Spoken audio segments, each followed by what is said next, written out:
Rocking star air সেটা prove করে দিয়েছে সে শুধু প্যান ইন্ডিয়া সুপারস্টার না, তাই মনের দিক থেকেও কিন্তু অনেক বড় মনের মানুষ। কি ঘটনা ঘটেছে অবশ্যই তোমাদের বলবো, এবং সিতারে জামিন পারের অ্যাডভান্স বুকিং সেটা তোমাদের বলবো, এবং তার সাথে তোমাদের বলবো যে প্রভাসকে নিয়ে কিন্তু নর্থ ইন্ডিয়ান মিডিয়া একটা পোর্শন আছে যারা কিন্তু খুব নেগেটিভিটি ছড়াচ্ছে, তারা হাত ধুয়ে প্রভাসের পিছনে পড়ে গেছে। এবং এর সাথে মারুতি যে ধীরাজ হিসাবে ডাইরেক্টর, সে এই সিনেমা নিয়ে কী বলেছে সেটাও তোমাদের বলবো।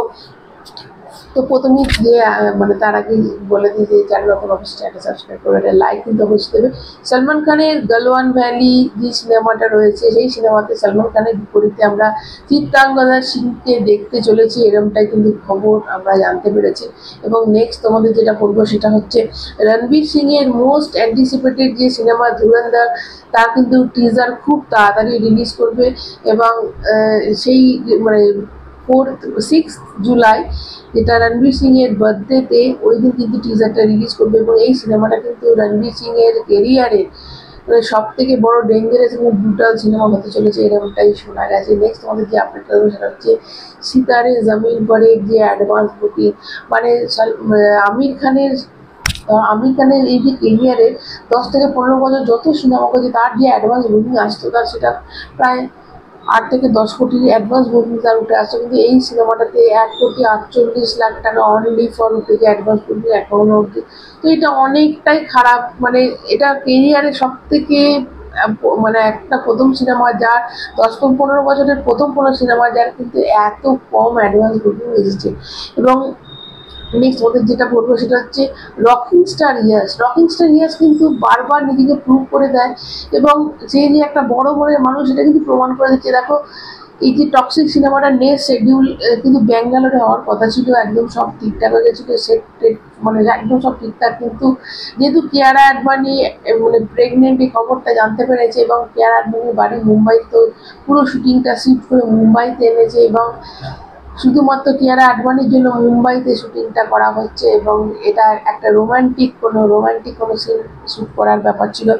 তো এটাই জানা গেছে। এবং প্রভাসের পেছনে যে নর্থ ইন্ডিয়ার একটা পোর্শন লেগে রয়েছে, তাদের বক্তব্য হচ্ছে মানে আগে তারা সবসময় যখন সালার বলো, বাহুবলী বলো, যখন এই সিনেমাগুলো এসেছে তখন কিন্তু বলেছে যে প্রভাসের একটু কমেডি টাইপের সিনেমা করা উচিত, এরকম অনেক সময় বলেছে।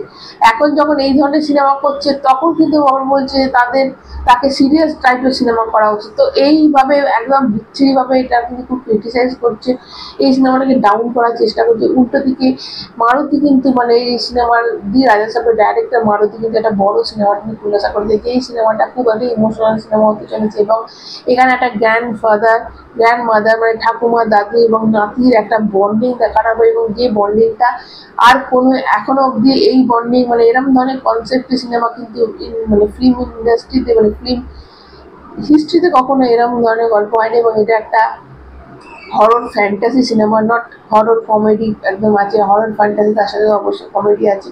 তো একটা মানে এটা একটা অন্য ধরনের ঘরানারই সিনেমা হতে চলেছে, এরকমটাই শোনা যাচ্ছে বা দেখা যাক সেটা কী হয়।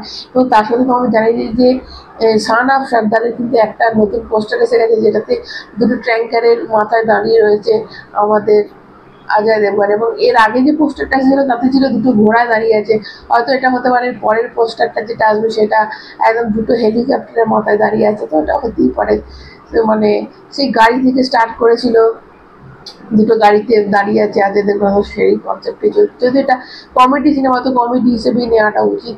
এবং এই সিনেমাটা 25শে জুলাই কিন্তু এই সিনেমাটা রিলিজ করছে। তো আপাতত এইটুকুই, ভালো লাগে লাইক দেবে, চ্যানেলটা সাবস্ক্রাইব করবে, সবাই ভালো দেবে, টাটা।